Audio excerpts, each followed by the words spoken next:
But yeah, I think anybody who's working at something long enough and they don't feel like they're getting the return on the, not like what they deserve, but just the return on the investment. It's like, I know how hard I'm working. I know what I'm doing.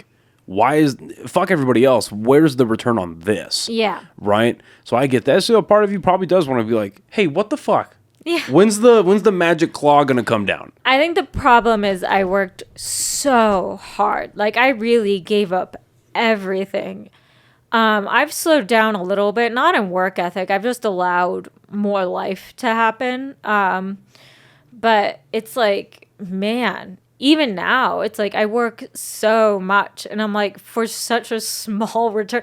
But then again, it's like nobody's asking me to do that. But I just, it's hard for me not to because I want to make really cool shit. Yeah. And to make this cool shit, it takes so much work. But then it's like I write a lot of scripts and it's like, okay, I just spent like 6 months writing and rewriting this thing that I'm in love with for it to sit in a pile on some production company's desk. And then it's like, there's a part of you that's like, well, fuck.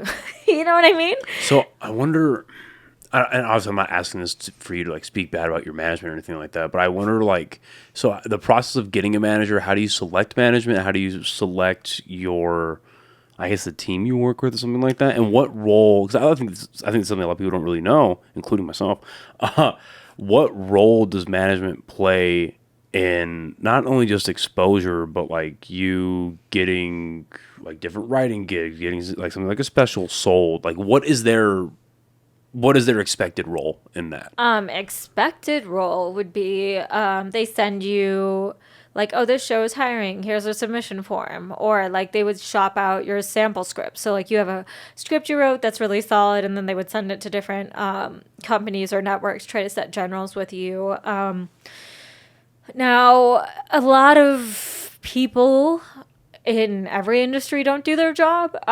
So or you can get ignored if you're not one of their bigger clients. So you can't really rely on that.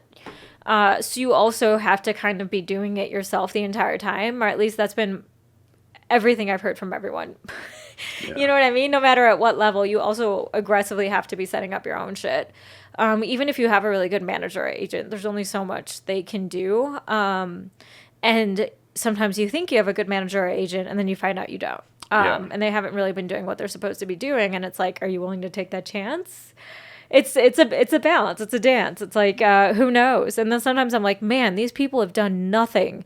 And then they'll send me receipts and I'll be like, oh, they did something and nobody cared. So it's a complicated mix. You don't know. Right. Yeah, that is, how do I put this? Like, I feel like there's always going to be an era of like the good old boy system with entertainment. Mm-hmm. And it's always like, it's not, like, obviously your work ethic is going to get you to certain places, but it's also like who you know, and it's a lot of like luck and happenstance and all of that. Am I pretty accurate on that? Yeah, I would say so. Yeah, it's a lot of who you know, luck, just being what they're looking for at the right time, because it aggressively is a casting call, especially for comedy more and more and more. It's like, are you what fits what they want? Not, right. Are you good? You know? This episode of the podcast is brought to you by the amazing people over at Chop Chili Company. Guys, they are the original sponsor of this podcast, and I could not be happier to continue to be working with these guys. I get it. It's New Mexico. Everyone loves red, green, both. But this genuinely is my favorite brand of chili here in the state of New Mexico, and I love being able to partner up with these guys. They are absolutely phenomenal. Zane and the rest of the team at Chop Chili do an amazing job running that company, and they make an absolutely phenomenal product. And right now, they are running a very special promotional on their Instagram. Go check them out on Instagram. Go give them a follow.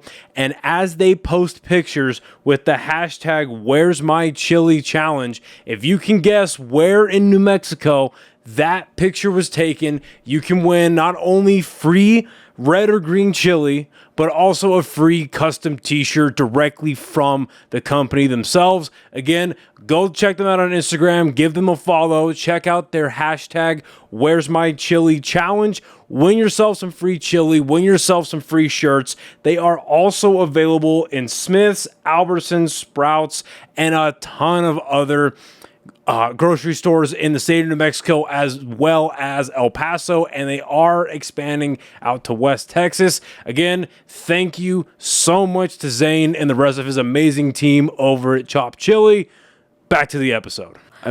I think about it because stand-up is now more popular than it's ever been. I think I saw. You think so? Well, because there's a statistic. I can't fucking speak. A statistic that I saw that was like a couple months ago where it said, I think it said that the ticket sales for stand-up shows were up like 350% or some shit. That is like absolute like stand-up, and quite frankly, I mean, well, shit, not my tickets.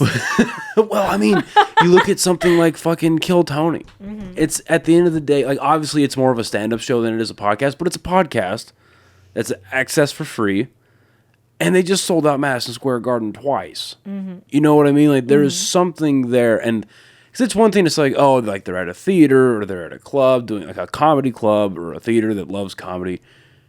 But not everyone inside Madison Square Garden 2 nights in a row is a diehard comedy fan. Yeah. A lot of casual enjoyers are getting into it. A lot of people who like either their friends expose them to, or their boyfriend, or their girlfriend, their husband, whatever. I feel like, but this isn't going to carry on forever. You know what I mean? Like the bubble's going to pop. And I just wonder what all of this looks like on the outside of that. You know what I mean? Like I wonder if there's still going to be like, again, once the ticket sales start going down a little bit, and who knows where social media is going to take all this shit. Thankfully, I think AI, like as far as like comedy goes, I think comedy is the only untouchable entertainment form as far as AI goes. I think it is, personally. And I just say that because there was that like, did you see that George Carlin nonsense where like no, what's this? So there was someone built an AI program that it did a brand new George Carlin hour. And it wrote mostly like him, sounded really like him, and the estate was like, yo, you can't do that. You can't fucking do that. So they sued him, got money, whatever. The only reason I say I think comedy is untouchable by AI is that at the end of the day, comedy's a live in-person experience. Unless they're going to get fucking iRobot out there and teach that AI how to fucking do comedy. Yeah. And, you know what I mean? Like, yes, I get that people stream comedy and I get that people watch specials on streamer services, but even then, like, what does AI really do? I think that extends beyond that, though, because it's like you could also watch fake sporting games and, like, you could watch a robot run faster than a person. Like, it's not... I think there's an aspect of people want to watch what other people are doing. And it's like, would you go watch a movie that was completely made by AI? I mean, I'm sure some people would, but a lot of people would be like, no. Because I think a good example of that is in like the Marvel movies. Half that shit's CGI, but people, the good movies of that series are loved so much because of the characters. Yeah. Not the spectacle's cool and the big fights and lasers and shit. That's fun, but people love the characters. They love the humans behind it. Like the best way I've heard it put is like they love Spider-Man because of the man part of that equation. The spider part's fun that he's swinging around and fighting people, but it's Peter Parker. Yeah. People latch on to him. So taking that type of logic and attaching it to comedy, again, like I think the most damage AI does to it is it gets so good, or as good as it can get, I guess, and people start using that to like write their material. But then how far removed is that from Joke Thief anyway? It's not, because AI is based off of previous works. Right. Exactly. So it's not, I mean, I like the vision of AI that I've seen certain designers do, where it's like, okay, let me just generate something really quickly so I don't have to do all this, and then I go in and refine it, and they like tell it an idea and it builds it that way. Yeah. So like it helping artists or helping people move faster is like awesome. I mean, it would be super useful for me if I could just feed an AI program a script and be like, hey, write a one sheet about this, or write a 1-page document that summarizes it. Because that's my least favorite part like about an selling abstract. script. Yeah, because you have to, a lot of people won't even read your script. They just want like a 1-page on it. And that takes a lot of work and a lot of mental power for me to boil down, especially because there's all these details I want to include. But having an AI program could easily do that. Now, I won't use it because I don't want AI to have access to my written materials. But what worries you about that? just because, I mean, I think, haven't there been examples where if someone puts in like a very specific prompt, it'll spit out things like almost like that are way too similar to existing properties. So I don't want them to use my ideas or anything I've done and give it to somebody else and have them be like, oh, well, this is mine now. It's like, it's not. That was my shit. Right. So I always worry about that. Yeah. Because that kind of gets into the, like, not joke thief or like IP thievery, but like the parallel thinking type thing. It's like, oh, okay.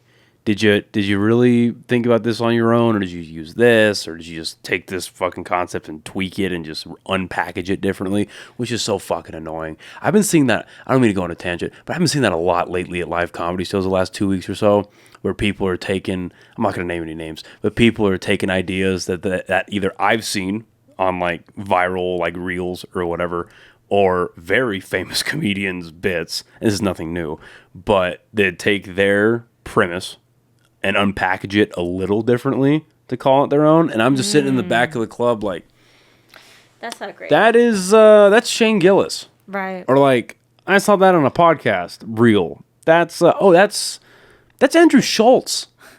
I think there has to be a very strong pattern of that for me to be like, oh, this person is intentionally doing it, because there is a lot of parallel thinking. But I think you can get away with that with parallel thinking if it's only surface level. Because it's like, for instance, like we are in, I mean, and everyone says this about every election cycle, but we're in the craziest election cycle I think this country's ever been through since like fucking Abraham Lincoln. You know what I mean? So like, obviously a running joke is, okay, Trump got shot in the ear, or Joe Biden's old, or people hate Kamala, or whatever, right? So it's like, those aren't new or novel thoughts, but the perspective you apply to it is what makes it different. Yeah. Like I can almost guarantee anyway, that if someone gave you and I the same prompt, whether it's about politics or whatever, we are going to unpackage that differently. And that's based on fucking life experience. That's based on experience. Obvious, a difference in experience in being a stand-up comic. Like, we are going to look at that very differently, right? So you have two different ways of looking at that. But if you, especially when it's somebody fucking big that has a special or has comedy that's been seen by millions of people, you know what I mean? And they have a way of looking at something, and then I see another person do it, and it's like, okay, same thought, surface level. Let's go one low deeper. What's weird, what's funny about it, what's whatever about it. Okay, those are similar. You're making the same comparisons. Oh, you're just changing a couple of words. Well, that's different. That's strange. Pretty, yeah. That's not good. That's, yeah. I don't know. And then sometimes you just have to go, hey, somebody has this joke, and then they should stop doing it. This episode of the podcast is brought to you by the amazing people over at High Desert Relief, a premier herbal destination right here in the state of New Mexico. They have extremely well-trained and knowledgeable staff that are more than happy to help you find what you're looking for or try something that you maybe have never thought of before. They have 2 locations right here in Albuquerque and a 3rd in Santa Fe. All 3 will be listed in the description of this episode below. All 3 locations offering legendary products at absolutely legendary prices, including this awesome merch that they were so kind enough to give me. They can be found at all 3 of the locations. Again, big thank you to all the people over at HDR. Back to the episode.